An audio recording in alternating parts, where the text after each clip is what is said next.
आज का प्रथम प्रश्न है, राधाशरण जी से प्रश्न कर रहे हैं, ठाकुर जी और राधा रानी के चरणों में क्या चिन्ह बने होते हैं?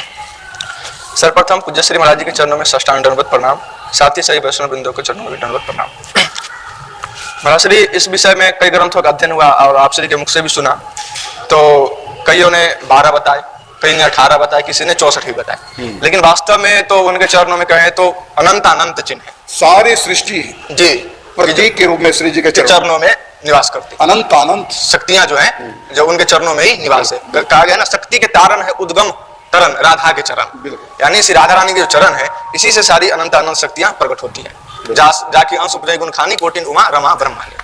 तो इस प्रकार से, लेकिन मुख्य जो जितना मेरे अनुभूत क्या है, जो सुना है, जितना जानता हूँ, आप नाम लेंगे चिन्हों के जितने आपको स्मरण है। जी महाराज श्री, तो महाराज श्री ठाकुर जी और श्री जी के चरणों में जो चिन्ह है, जैसे कुंडल है, यज्ञवेदी है, शंख है, चक्र है, मीन है, अंकुश है, यब है, कमल है, ध्वजा है, षटकोण है, मंदिर है, रथ है, इंद्रधनुष है, और वज्र भी है, और क्या कहते हैं, और वो षटकोण है, त्रिभुज भी है उसमें। तो इस प्रकार से बहुत सारे अष्टदल कमल है उसमें, और यज्ञवेदी है उसमें, और ध्वजा।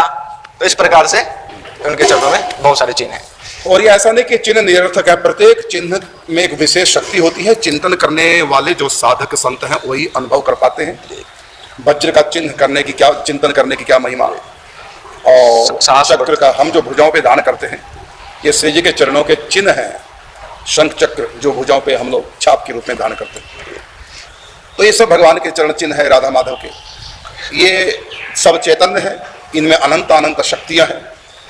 उन शक्तियों का प्रकाश होता है उनके अंतःकरण में, जो इन चरणों के चिन्हों का चिंतन करते हैं। जटायु को भी जब अर्धमूर्छित अवस्था में पड़े थे, लिखा वहां, सुमृत राम चरण चिन्ह रेखा। जी, और ये गोपी गीत में भी वर्णन है ना उसमें।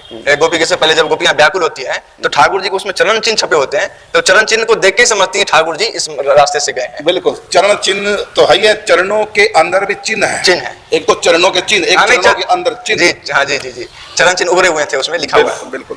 और इसी प्रकार से अक्रूर जी जब श्री कृष्ण को लेने के लिए ब्रज में आते हैं, अभी थोड़ी देर पहले ठाकुर जी गौएं लेकर के नंदगांव की तरफ गए, तो ठाकुर जी के चरण चिन्ह और चरणों के चिन्हों में और चिन्ह, तो इन चिन्हों को स्मरण करने की बड़ी महिमा है। अगला प्रश्न लेते हैं। एक बात और करना चाहूंगा, संतों ने और आप श्री ने कहा है, मन को बस में करने के लिए ठाकुर जी के जो चरणों में अंकुश का जो चिन्ह है, जी, अंकुश की बहुत महिमा कही गई, क्योंकि अंकुश जो होता है, इतने बड़े हाथी को अंकुश तुरंत में बस में कर लेता है, कितना भी हाथी मत वाला हो। उसी प्रकार ये मन चाहे कितना भी बलवान हो, यदि अंकुश का चिंतन करे तो मन सहज में लग जाता है भगवान में। राधा रानी के चरणों में चक्र के चिन्ह को यदि चिंतन अधिक दिनों तक करें, लगातार करें जी, तो उससे भजन के जितने मार्ग विघ्न है सारे समाप्त होने लगते हैं जी। और शंख का दर्शन करो, चिन्ह के दर्शन करो, उभरे हुए चिन्ह है श्री जी के चरणों में, अंदर गड्ढे की तरह नहीं, उभरे हुए चिन्ह जी। शंख का चिन्ह करने से आपकी मनोकामना पूर्ण होती है। वज्र का चिन्ह चिंतन करने से आप में दृढ़ शक्ति आती है, दृढ़ता आती है। अलग अलग चिन्हों के दर्शन चिंतन करने से अलग अलग उसकी महिमा शास्त्रों में लिखी हुई है। अगला प्रश्न लेते हैं।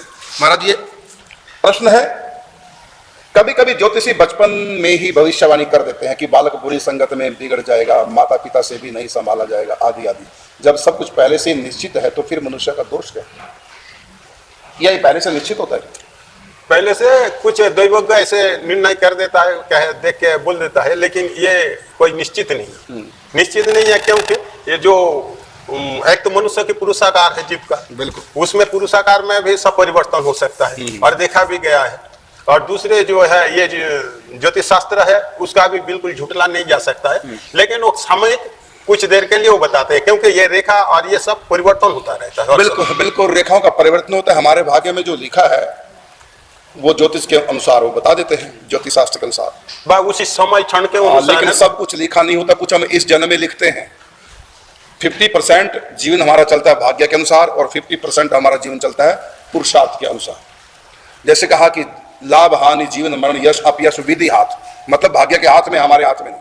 वैसे भी आप मुट्ठी बंद करके देखो, आधी रेखा आपकी मुट्ठी में आती है, आधी रेखा मुट्ठी से बाहर आ जाती है, मतलब 50% मुट्ठी के भीतर बंद है रेखा, मतलब हमारे हाथ में, और 50% मुट्ठी से बाहर, मतलब हमारे हाथ में नहीं। और वो जो जैसे कर्म करते हैं उसकी जीवनचर्या चलते हैं, उसी के ऊपर निर्भर करके आगे उसका निर्णय होता है।